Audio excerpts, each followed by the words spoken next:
Hey, Amanda. Hey, Tom. Hey, I've been practicing my speech for your wedding. You want to hear it? You have? Yeah, ready? Marriage. Marriage is what brings us together today. Marriage, that blessed arrangement that dwell within a dream, and love, true love, will follow you forever. I mean, it's pretty good, and you seem like a nice guy, but I hate to kill you. Is that a quote from something? It is, Tom. It's a quote from The Princess Bride. And that's what we're going to talk about today. And Can We Talk About? Ha-ha, you fool! You fell victim to one of the classic blunders. The most famous is never get involved in a land war in Asia, but only slightly less well known is this: never go in against a Sicilian when death is on the line.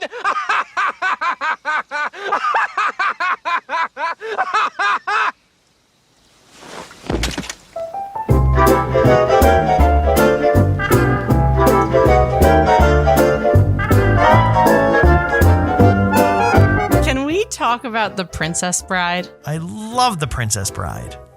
I will say this is top 5 favorite movies for me, hands down. Yeah, absolutely. Maybe even top 3, but I don't know the list, so I'm being safe there. Yeah. In my repertoire of movies that you always hear me talk about or things that I love so much, this is way up there. This is, top 5 at least, if I'm like not necessarily like paying attention to what I might be missing here.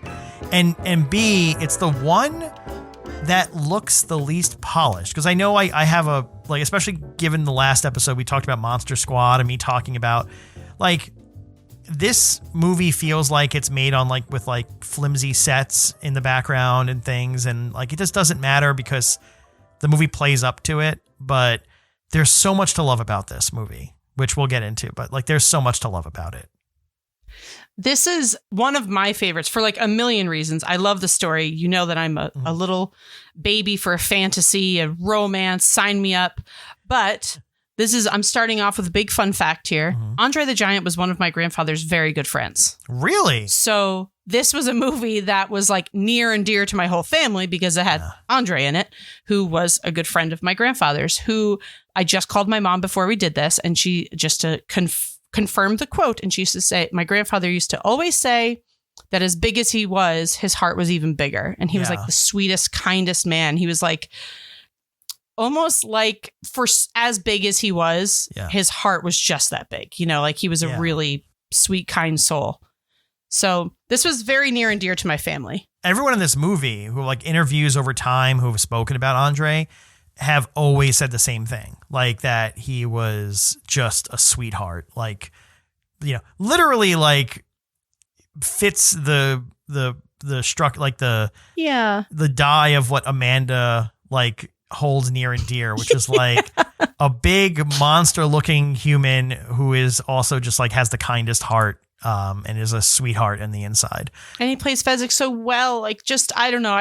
I saw an interview, I read an interview that he did many, many years ago, obviously, where he said that this was his favorite thing he ever did because nobody looked at him like he was the freak, you know, like he felt like an equal. He felt like an actor. He felt like he was taken seriously. He wasn't just the big body that they put in there to just have. Like he had character development. He was a big part of this movie. And that's my fun fact to start it off. Well, to take a step back, because I think it connects to the creators of the movie, by the way, which we'll get into. But yeah, no, I mean, first and foremost, for those that don't know, Andre the Giant was a wrestler, a French wrestler in the WWF at the time, who was known as the eighth wonder of the world. Like, he was Andre the Giant. He was this big giant thing. Didn't he like famously fight? Again, I wasn't into wrestling back in the 80s, but like, didn't he like famously fight Hulk Hogan? Like, wasn't that a big match? Like the two of them sort of going at it. I don't remember, maybe, but I do. Yeah. They did fight, but there's like a body slam where Hulk Hogan, like, there's like a big body slam that's iconic between the two of them. Yeah. That wrestling nerds love. They love it. But he also passed away, right? Like pretty young. From heart failure. Yeah. While he was asleep in his hotel room. That's That's rough. Poor baby. Have you seen the oh gosh, we're getting off on a tangent. I know. We just started. The Have you seen the Yes. I haven't. I know about it. I've seen clips from it, but I haven't actually seen the documentaries. So in the documentary, it says that he was 7'4", and at his largest, he was 520 pounds and a shoe size of a 58. Gee, where do you get shoes? Yeah. For those of you that don't know who Andre the Giant was, he was truly a giant man. Yeah. And there is a picture that my mom has. Well, I think there's a few, but there's one of my grandfather, him, and then my cousin. He's holding my cousin, who's obviously much older than I am. And he looks like he's just like he's so small. He's so small.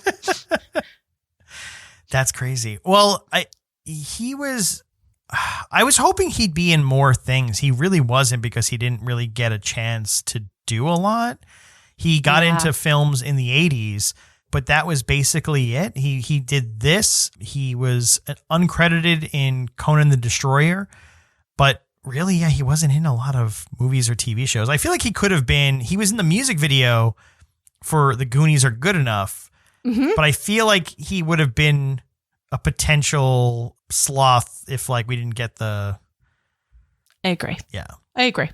And just to dial it back, because we do like to jump in, but so The Princess Bride, 1987, it came out in September of 1987, directed by Rob Reiner, screenplay by William Goldman, and just based on a book by the same name.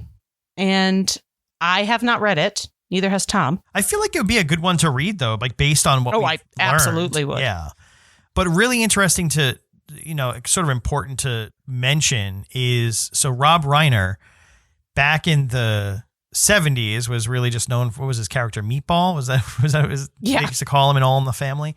And then in the early 80s, he did This Is Spinal Tap with, what's his name? From Christopher Guest, of course. I love that movie. Yeah. 11. The volume's at 11. But, and then he went on to play Jessica Day's father in New Girl. Yes. Probably the most important role of his life, I would say. Clearly. But he did a bunch of movies, but it was basically, he also did Stand By Me, and then this was in 87. So I think this is theoretically on his resume, his third or fourth movie, major Stand film. By Me, also incredible. Yeah. But this is the first one he produced also that he directed. And so, yeah. And then he went on to, just to throw this out there, he went on to do When Harry Met Sally, Misery, A Few Good Men, North, which, by the way, I have defended North to so many people on what it used to be called Twitter years ago. Why are you shaking your, you don't know North? I haven't watched it. Elijah Wood? I just haven't watched it. Wow. Sorry, Elijah. Love that movie growing up. He did The American President, The Ghost of Mississippi, The Story of Us, Alex and Emma, Rumor Has It, The Bucket List, Flipped. He's done so many movies, and he's such a good director. Also a really nice guy. I've met him. A great actor as well. Yeah. Oh, wait, you met him? I met him in my radio career. Super nice guy. Yeah. And I love that. I wanted him to be. Yeah. Unlike Jeffrey Tambor, I wanted him to be nice. I'll also mention too, his dad is do you know who his dad was, right? No. Carl Reiner. That's embarrassing. You didn't know that was his dad? No. Oh yeah. Wait, didn't I do this in another episode when you're like, that's his brother? I was like, duh, they have the same name. Yeah. Was it with Kurt Cameron and yeah, and I was like, wait, what? Oh boy. But yeah, his dad he unfortunately passed away in 2020, but his dad was a force to be reckoned with too. He was a great actor as well. So even late in life. So I love that. Yeah. Well, I mean, if we always say this, but if you live under a rock and you don't know what The Princess Bride is about, I truly don't know what to tell you. Yeah. I mean, what would you say it was about if you had to explain this cult classic to somebody in 20 words or less? What would you say? Well, what's interesting too is there's two ways to describe it. There's a way to describe it on its own, right? It's like this fairy tale love story, there's sword fighting and it's a kissing story. But there's also which I love about it, and it's so unique, and I feel like that's has to come a little bit from Rob Reiner's creativity, is the entire concept of the story. It's not just you're diving into this, here's the story. There's Fred Savage is in bed and he's homesick, and his grandfather is reading him the book. And that's the story we're in. Tale of Buttercup. The Tale of Buttercup. And the thing is, it's, you know me, I don't like whimsical stories. I can't get into, Game of Thrones or any of that stuff. It for some reason just doesn't lock into my brain. But I just want you to try, though. I have tried. You to try Game of Thrones. I've tried. I know, but I think we're going to discuss this at another day on another episode. But I think if you got into the real meat and potatoes of the episode cinematically and from your very giant wealth of knowledge, I think that you would appreciate a lot of things about the show. Okay, fair. Just saying. Okay. But this you can get into, which I find hilarious. I know. This you're in. Yeah. I don't understand. I'm glad this is it. Don't mind me. I don't care. I'm glad this is it. If I had to pick one, I'm glad this is the one.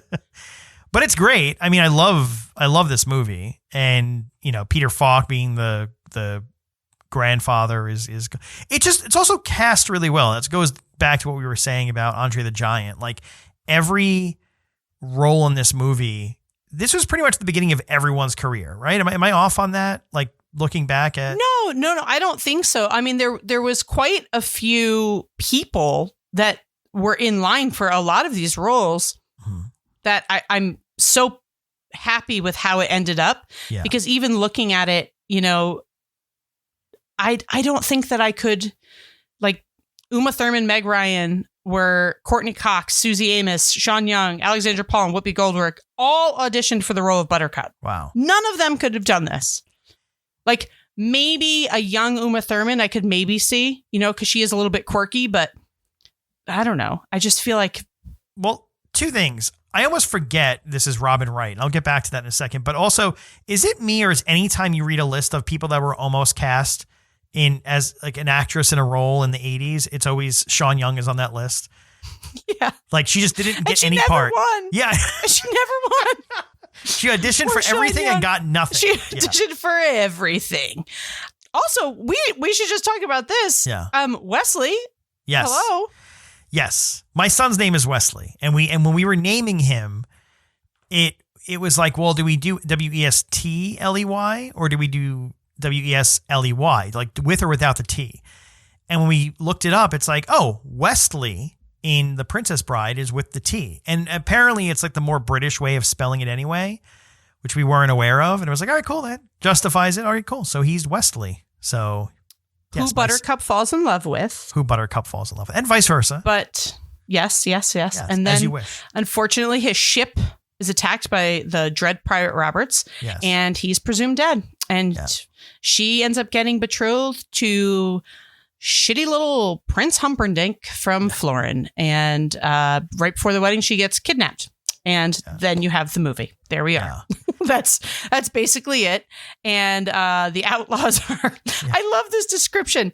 A small Sicilian man named Vizzini, a giant from Greenland named Fezzik, and a Spanish fencing master named Inigo Montoya, who famously is played by Mandy Patinkin, who's just also one of the only people in the movie with a last name. Just want to point that out. That's very true. Yeah. Even it's Wesley and Buttercup. We never know their last. We don't know their last name. So anyway, they're seeking revenge against a six-fingered man who murdered his father. Yeah. And I'm like even happy reading the description of this. It brings me so much happiness, this movie. Well, what I love about it too is if you're watching it, especially like I remember watching it as a kid, and the movie gets right into it. And like I said, like even the soundtrack sounds like made for TV movie, right? It was written by a guy from Dire Straits. Is it really? Yeah. That's crazy. It sounds lo-fi, right? Am I crazy in that? Like it sounds like it was just, that was all intentional. I'm pretty sure. Yeah, no, absolutely. But that's my point is it goes to show you like it's not like, oh wow, this movie's poorly done because like the music sounds like it was made on a Casio keyboard. It almost makes it better because the movie doesn't have, even in the acting, no one's overacting, right? If you think of like Wesley, the entire movie, like he's not over emoting. Buttercup definitely isn't either. Like she just has like the same tone the whole movie. It's really interesting though, because you have that like contrast between the characters in the storybook and then like Fred Savage and his grandpa sitting on the bed, you know, reading and hearing the story, like where it's a little bit more real life. And then we go into the story and it's a little bit like not real life. And it's so subtle, but it's so fun and cool. And I love it. And also even as a kid, I recognized, I was like, I know all these actors, right? I know Billy Crystal and Wallace Shawn. The other thing too, the movie's like super quotable. Like even it's so quotable. Yeah. And you know, like when you watch a TV show or a movie and it feels like a family. Yeah. That's what this was. Rob Reiner rented a house in England and the cast would go over to the house and they would stay there for meals that he would cook and they would have get-togethers. And it's not like it wasn't like they wanted to shoot their scene and then go back to their trailer. It was like they shot their scene and they ran back and they were watching everybody else shoot theirs because they wanted to be part of it. Like it truly felt like a family. I think maybe there's not many movies where I watch it and I'm like, oh, these people love each other. Yeah. This whole cast loves each other. You can feel it. Yeah. It's really great. Like I don't know. It comes through on the screen. I love that. And the story it's a good story. And like, I talked about it last week, like with Monster Squad, right? Like who is this geared towards? Like who is the target audience for this? And you put it into perspective, right? It's like, I don't know. I'm sort of looking back to kind of figure it out. Like it's a family film. Yeah. But it's not and this is what I think I said about Monster Squad too. Like it's not placating to the audience. It's not like, oh, it's a family film, so we have to avoid doing this and we have to shove a lot of this into it. It's just a good story. And I think it always plays up to that, you know, what Peter Falk is sitting in bed in Fred Savage's bed reading the story to him. And he's like, oh, it's a great story with this and that. And he's like selling it to his, you know, like this little kid. But the whole movie is that too, where it's like, oh no, it's a good story. Like it has all these things. And depending on how you view it, it's, you know, this whimsical, great tale, or it's something that's, you know, like a little kid can watch, which we clearly did. It's unassuming. I think too, very unassuming. That's a great word to use to describe it. I also think that there's perfect example to me. This is like the original Drunk History, right? So the grandfather's telling this story to his grandson and it's kind of lo-fi and not like, you know, really well put together. And you can kind of see the grandfather working the story out as he's telling it to his grandson in the movie. Yeah. And I think that's why it's like, what would this little kid be imagining from the story his grandfather's telling him? And this is what's brought to life. Yeah. And it feels very much like that. And I'm glad it's this way. You know what I mean? Like, I'm glad it's not Game of Thrones cinematic, blah, blah, blah. Like, it wouldn't have the same effect. Yeah. And it wouldn't appeal to little kids like the way it appealed to us. Well, I was going to ask, do you have a favorite character from the movie? Duh, Andre the Giant, because I thought he was like, true. You know, family. When you're Italian, everyone's like, oh, uncle this, aunt this, uncle, you know. I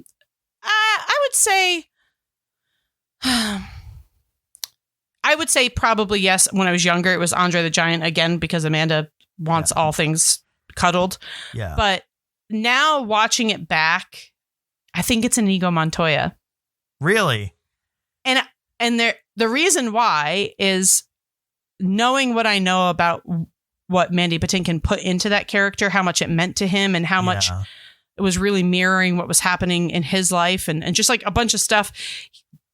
He put his whole life into that character. Like just like we were saying with Carrie, who plays Wesley, they know that this is the big thing that they're known for. They've gone on to do wonderful things, but this is what people want. They want Mandy Patinkin to say his famous lines. You know, they want same, but they don't deny it. You know how like some actors are like, oh God, known for this thing. They love it. They lean into it because I think they know that they created something really freaking special. Yeah. Well, it's also one of those movies that like the fandom it does have, right? Like people aren't, it's one movie based on one book. And I don't think the fandom has a lot to sort of overreact to. I mean, there's some fandoms that can get a little scary, right? And I think can like overdo it with a lot of things. And with this movie, Are like you pointing your finger at me, Tom? the Harry Potter franchise. No, I didn't say that. If In the anything, wise words of Daniel Radcliffe, of all the things that you could be obsessed with, at least it's not heroin. yeah, okay, that's Daniel fair. Radcliffe said that. Well, I guess put it this way is like, you know, it's just a single funny family comedy, like fantasy movie. But to your point, yeah, I've heard Carrie Elway's, like, first off, I think he did like a book recently, I want to say, and he named it after, I have to look it up, but I've heard him in interviews numerous times, to your point, talk about the like stories from the set of this movie. And ironically enough, in my brain, I sometimes confuse this movie with Robin Hood Men in Tights with him sometimes. All the time. Yeah. All the time.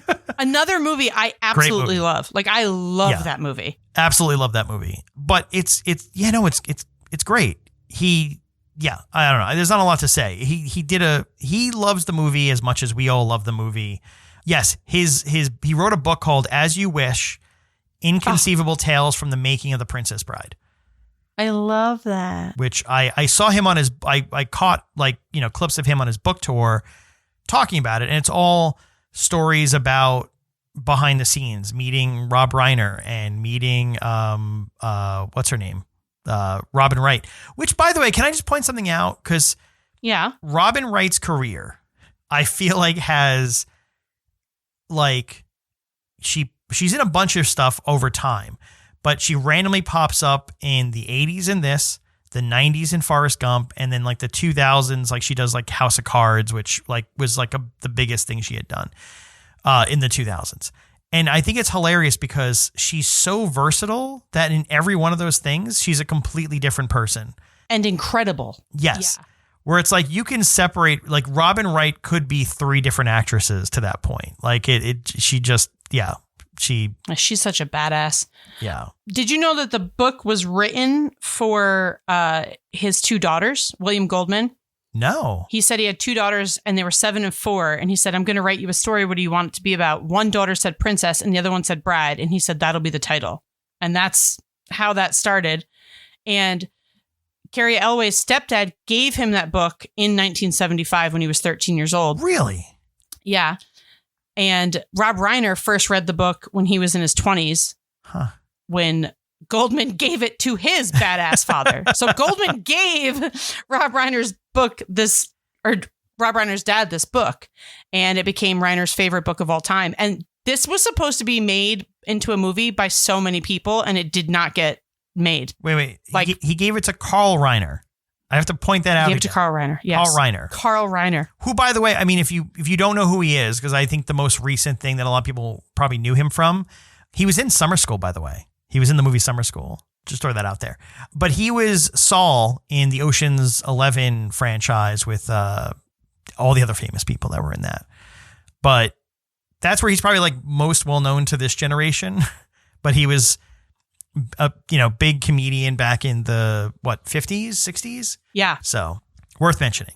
Also a big writer. Like that was so huge writer. I was just looking up his credits while you were talking about it and was like, holy shit. Yeah. Well, funny enough, until his death, right? And when I say until his death, I mean literally like till his last days. Him and Mel Brooks would have like lunch or breakfast or one of those things every single day.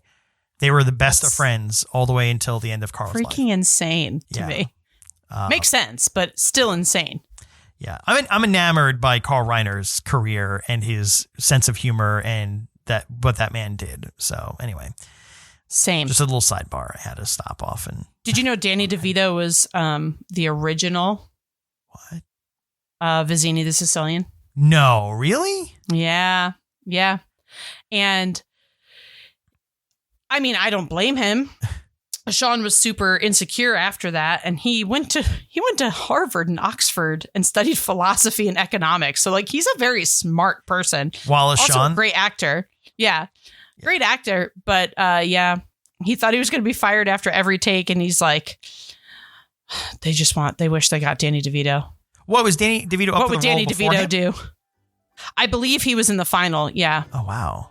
I wonder why he didn't. That they just choose him Well, over. it says that he was chosen, Wallace Shawn was chosen because his much smaller size to the giant Fezzik, I guess they liked the way that looked together with the two Okay. of them. Like they wanted it to be such a contrast. Although I would think Danny DeVito's DeVito's tinier. short. Yeah.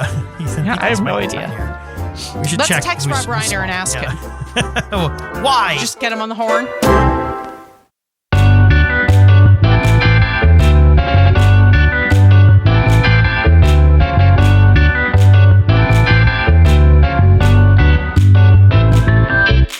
Another thing I love is the like only drama of this movie is like the fearsome rodents of unusual size. Yeah. The ruse, Yes. as Buttercup calls them. The only drama that they had. Well, first of all, did you know Rob Reiner was the voice actor for Of the what? rodents? Of Really? the rodents. Oh, I didn't know that's that. Rob No. Reiner.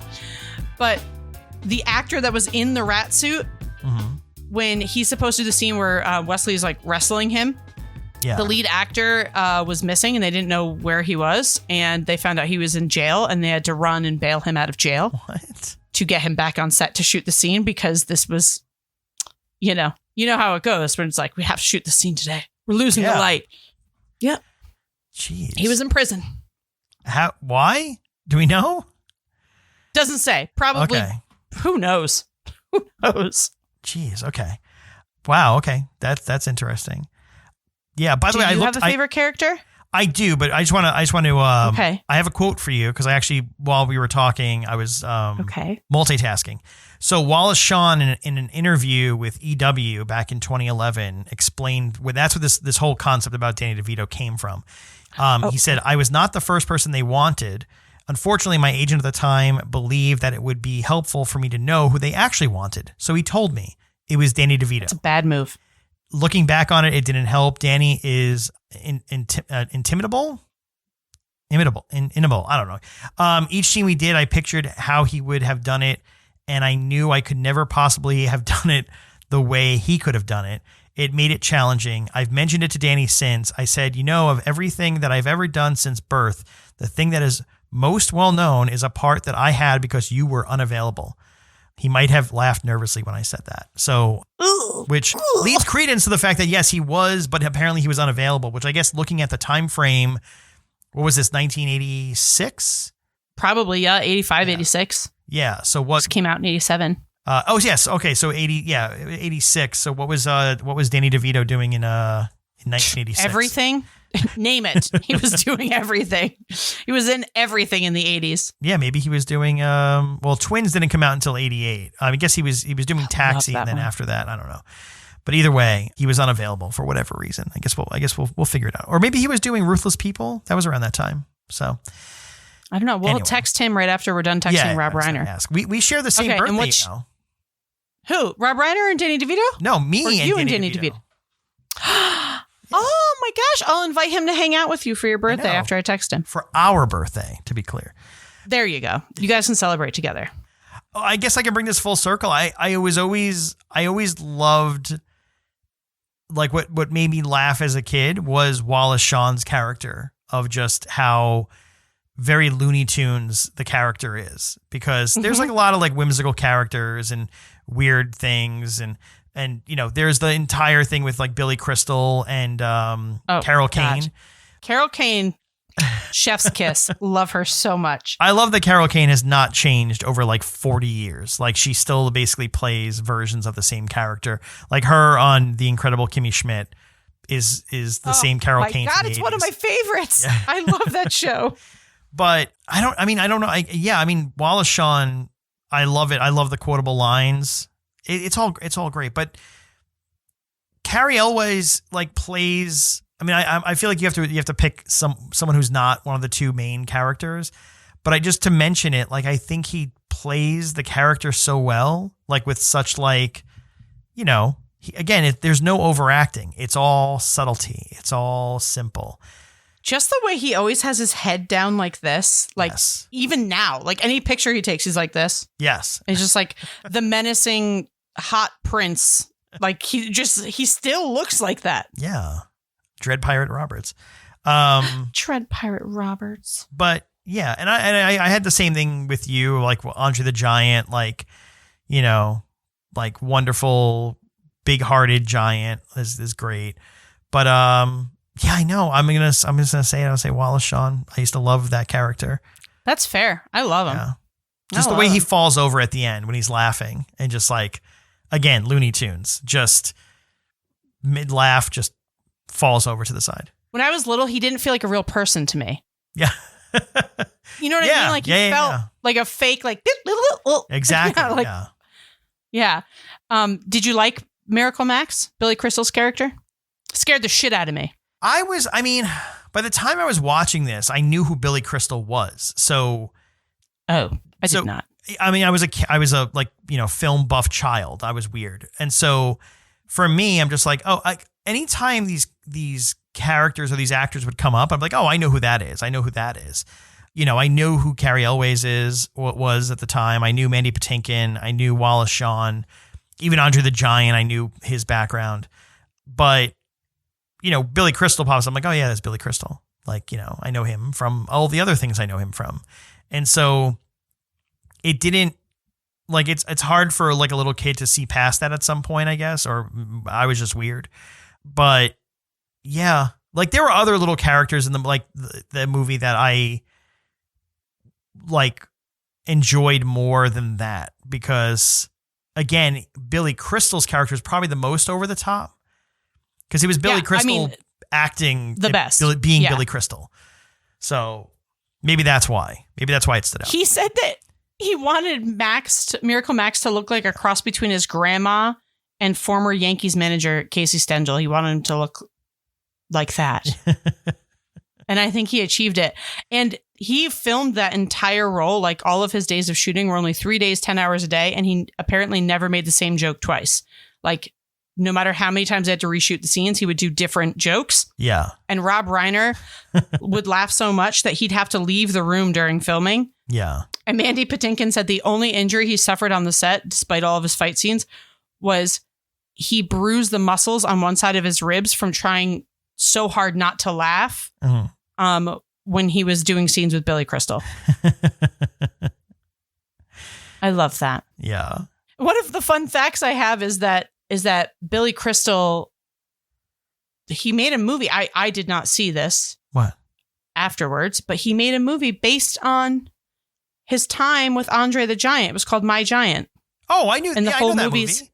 Yeah, and it's loosely based on all the time that he spent with Andre the Giant on Is it really? Princess Bride. Yeah. I did not know that. Huh. It's so cute. One of my favorite quotes also is I don't know the character's name who says it, but the marriage. Marriage is what brings us together. Love, true love. True love. I, by the way, found out why the guy in the rat suit got arrested. Oh, He got why? in a fight with his wife, and he burned down the kennel that they owned. Jesus. So the film crew had to leave and bail him out of jail so he could film the fire swamp scene. Oh, cool. More fire. Fantastic. That's exactly what that man needs more of. We could get him more fire.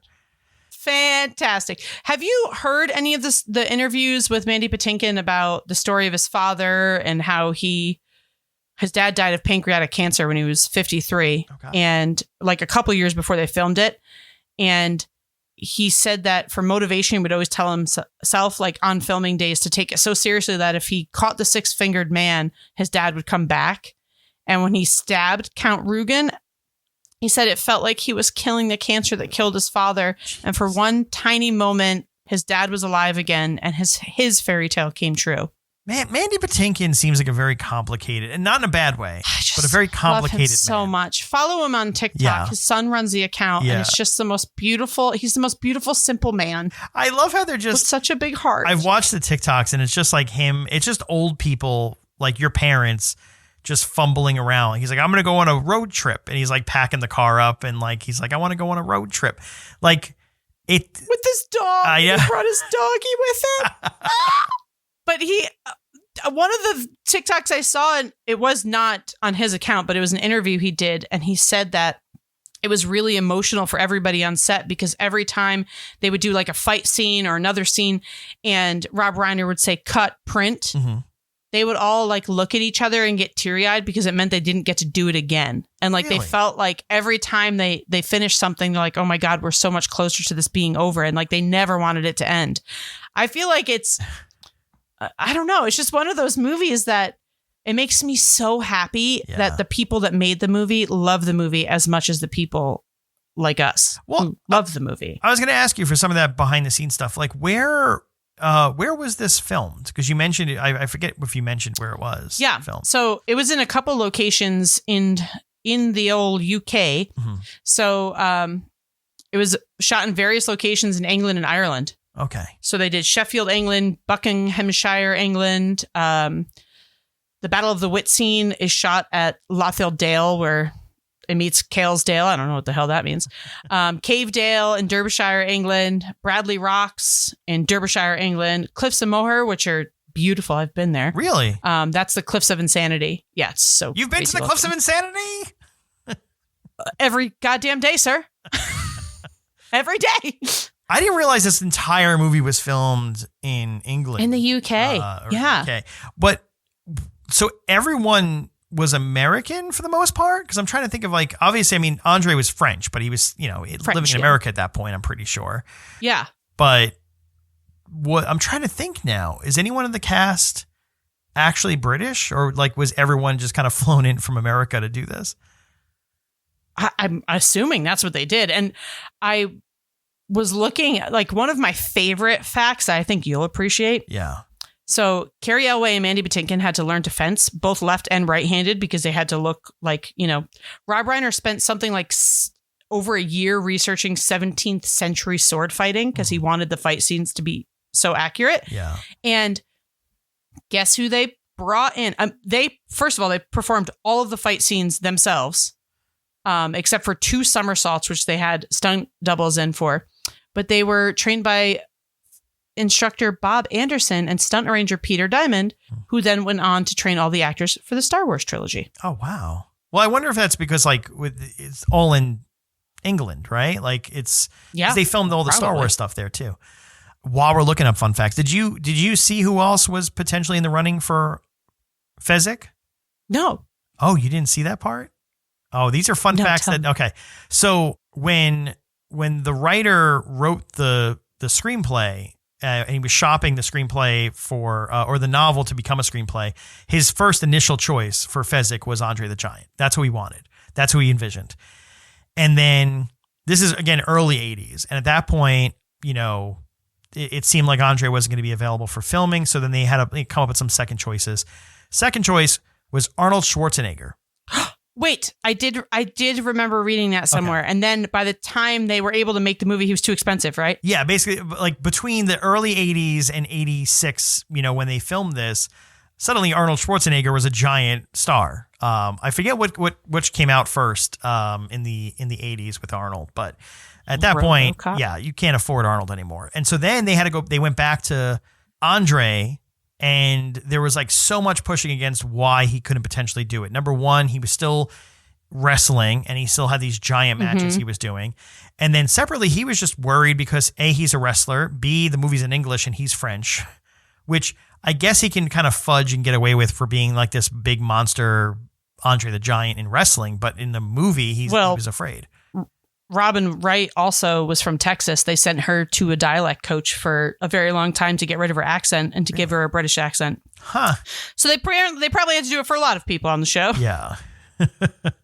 Just to put into perspective too, I had to check Arnold's filmography. So we were talking originally like 1980 when they were looking at this. He really hadn't been in anything much except for like Pumping Iron, which was like the documentary that he was in, that most people like, that's how he kind of became known in the industry. And then in 82, he was in Conan the Barbarian, followed by Conan the Destroyer. Then in 84, he was in The Terminator. 85, he's in Commando. And then that's it. By 86, he's done. Instead of doing this, he did Predator. So I think, Womp womp. He went on to a fantastic career. And then he would work alongside Danny DeVito in Twins, who... Oh, I love that movie. Yeah. Great movie. By the way, did you hear that there was some... I mean, this is a big side note, but like timely when we're recording this. Apparently, there was almost a Twins 2 that was supposed to happen. And then, according to Danny DeVito, allegedly, because Arnold got into politics, it just became like unattainable for them to do that. So they could have been a Twins 2, except, Arnold decided to become governor of California. Arnold, he has pet donkeys. They're really cute. That's funny. These are the things I know, guys. Yeah. These are the fun facts I bring. Do you have a favorite line? Oh, man. I do. And I forget what it is. I mean, that's such a weird thing. It's the line. I have a different one from when I was little. When I was little, okay. Of course, it was, I am Inigo Montoya. Yeah. That's, of course. But rewatching it, my favorite one is that scene when Inigo Montoya, like, Buttercup's falling out the window. And he's like, I've been in the revenge business for so long. And he's like, it's very strange. I've been in the revenge business for so long. I don't know what to do with the rest of my life. Because he's done, he's completed his ultimate thing. He's done. He doesn't know what to do. And I just like, not to get very meta, but I just love, I love that line. Like when you're doing something for so long and then you switch or end something, it's like, I always think of that line. Like it's not serious, not meant to be the way that I'm reading into it, but I've always loved that one. Yeah. As an adult, I should say.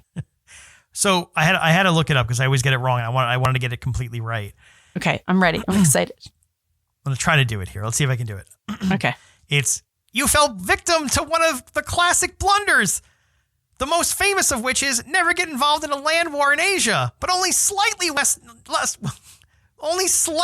well known is this: never going against a Sicilian when death is on the line. Did I do my good Wallace Shawn impression?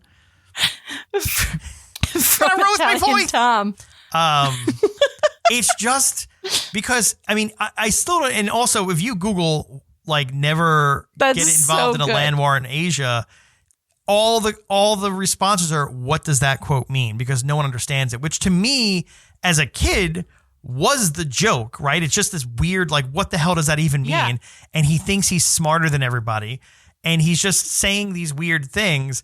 And then like none of it actually makes any sense. And that's what I always found funny about it, is because of how full of himself he is, even to this quote where it's like, what the hell does that even mean? It doesn't actually mean anything. I love it. Like we had talked about, I mean, this whole movie is supposed to, in the book, it's supposed to be like a satire on, princess movies and princess books and all this stuff. But I love that one because it's so, first of all, so quotable. That's so good. But I have said, you never get into a fight with Sicilian when death is on the line before, just in daily, like, I'm not Sicilian. I'm very Northern Italian. I have blonde hair and blue eyes. Like, I'm not Sicilian. But I love that quote. I love it.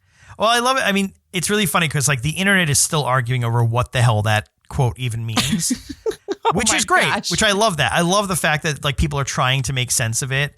And it's one of those things where I'm like, if it was so on the nose, we would have known by now. And the fact that like there are people who are like, oh, well, look at all the wars like, Napoleon and Hitler and Alexander the Great and all these other people who like tried to do that and always failed, right? They always tried a land war and failed. But the reality is it's like, I don't even know if the writer like was thinking that far into it. I think he's just sort of like throwing something out there without thinking too much about it. But the fact like, is it William Goldman trying to say something really specific that we don't understand? Or is it that character just being so full of himself that he thinks he's smarter than he is, and he's not as smart as he thinks he is? I think that's what it is. I want it to be that. That's better for me. Yes. So now, do you know how did this do when it came out in theaters? I was going to ask you that question. Okay, hold on. I probably have it in this nice notes thing. Okay, so $16 million budget. Yeah. It grossed $30.9 million at the box office. It's got a 98% approval rating on Rotten Tomatoes. Yeah, it's hard to not like this movie. How could you not? But I mean, it's pretty decent. It did premiere at the Ryerson Theater in Toronto first, and then it went worldwide in the US later that fall. So interesting that they premiered it there. So, well, and I'll give it, I got to give it this too, right? Which is really funny because there's a little bit of something here. So here's what it was up against in the theaters at the time, right? So it was opening weekend. It was number 3 at the box office. It was behind Like Father, Like Son, which I'll get back to in a second, and Fatal Attraction. Okay. Well, also in theaters at that time, you had Dirty Dancing was still in theaters. La Bamba was still in theaters. So like there's a few things out there that, at that point too. 3 O'Clock High, which is like this crazy, weird 80s movie. But can we talk about 1 second? Because I think there's a sort of a connection here is Like Father, Like Son came out that same weekend, or did it come out that weekend? Yeah. Or was already in box office? I was already in theaters. I don't know which. What's interesting to me is that is the one. Do you know that movie? Do you know which movie I'm talking about? Like Father, Like Son? I know which movie you're talking about, but I didn't watch it. Okay. So there are it literally became a cliche, right? Like there was, this was Dudley Moore and Kirk Cameron from the great Cameron family. That we all love, apparently. No. Not at all. No, not at all. But Fred Savage, which is a movie about a boy who switches places with his dad. Yes. Not unlike the movie starring Fred Savage, which was called Vice Versa from '88. So nice try, Freddie boy. So a year after Like Father, Like Son, you get Vice Versa, which is the same exact plot, but it's starring Fred Savage. They did that so much in the 80s and 90s, though, didn't they? They just kind of hit copy paste on movies sometimes, and it worked half the time. Yeah, pretty much. Didn't work for them. Yeah. Didn't work for them. No. But what's always funny is out of all those 80s movies, it's, Like Father, Like Son is Dudley Moore and Kirk Cameron. Vice Versa is Judge Reinhold and Fred Savage, who I like that pairing better. I'll take Fred Savage and Judge Reinhold. I blame this movie for the person that I grew up to be with, how I expected love to be, and it ruined you. And in a good way, I think. But this is I don't think people focus on it as much because it is such a great comedy and great adventure film. But this is a great love story. And I read books all the time that people talk about what are the tropes, and the tropes meaning is it, hard to get? Are they long distance? What creates this love? And this created a trope that I would love to read onto books. I've done to your wife. I've got her obsessed with these books where there's, there's so much palpable romance between, and that's again to the actors, they played it so well, but there's so much palpable romance between Wesley and Buttercup that it feels like, oh my God. And I was little watching this, 6, 7. I was like, oh my God, I want to fall in love like this someday.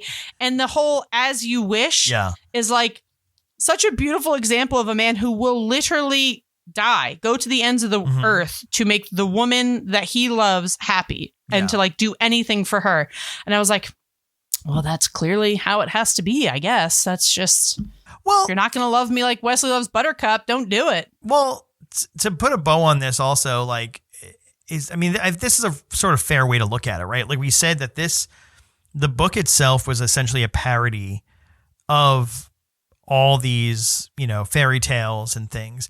But to us, this wasn't a parody. This was just its own thing, and it was really good, which is funny to me that it's the thing that is putting a mirror up to the silliness and, what's kind of weird or whatever about all these fairy tales ends up becoming better than the sum of its parts kind of thing, which is how it's supposed to be, I guess. But, instead of it being it's like Scream versus Scary Movie, right? Yes. Scary Movie as a comedy by itself is hilarious and a great comedy that sets a tone to the point of there were too many sequels and it became, unhinged, and there were too many something movies that came out in the early 2000s that literally flooded us. But this is essentially a takedown, if sort of fairy tales, and in reality, it's actually a better fairy tale than all the ones it's sort of making fun of. It's one of my favorite. Yeah. One of my favorite love stories. It's just made you love. It definitely made me love. And, you know, probably why I'm such a voracious reader and love this genre. And it just constantly chasing that feeling that I felt watching this. It was just like so romantic, but also it had adventure. And also it was just like so exciting. These are the stories that, you know, I was dreaming up in my head. Yeah. This is probably my favorite fun fact, and I saved it till the end. Okay. I'm just throwing it out there. Gotham West, if we ever want to. Okay. In 2020, during the pandemic, a bar opened in Chicago called As You Wish. Really? And the menu has 16 themed cocktails. I will try all of them. And I will drink them all. Yeah, you know, I've never been to Chicago, and there's been like Me either. several things lately that's been like, you should go to Chicago. I should try it out. I mean, we should have gone to Chicago. We gotta get our John Hughes on, you know? That's true. Yeah. We gotta get our Chris Columbus on, our John Hughes. I mean, we gotta Chicago it up. it's funny you say that. I mean, look, you know, the holidays are right around the corner. We're gonna have to figure out a few. You can't go through the holiday season without bumping into a John Hughes movie. So I've already seen my first of the season. Like, it's not even the first Talk week to in me. November. What was it? Oh, well, I rewatched Christmas Vacation. Oh, so good. Yeah. Shall we? Shall we do that this season? Maybe. I mean, Shall we have to figure out our slew of holiday movies. We'll get through them. But this also, to tie that together, I almost feel, Okay. is it me or does this movie feel like a holiday movie? Like, it feels like it's somehow tied to the holidays. I don't know why. It does. Yeah. I wonder if that's because around the holidays is when you're getting stories read to you, and like there's kind of like that fantasy. Like Christmas is very fantastical. There's, you know, things that we believe are on Christmas, just in case anyone's listening with their kids in the car. And maybe that's why. But also, I think, and I don't know how to check this, but I believe that this is in that stretch of shows that are shown on loop on cable TV. Yeah. Because I vividly remember watching this a lot when it was on TV. Yeah. Well, also, I mean, the premise of the movie of, like, you know, Fred Savage being read to by Grandpa in bed. I feel and the last line of the movie. Oh, what's the last line of the movie? When the grandfather finishes the book and the boy says there's grandfather the next day, and he says, well, this is not the last line of the movie, but it's like my big like ending to the movie when he says, "Can you read it to me tomorrow?" And the grandfather says, "As you wish." Aw.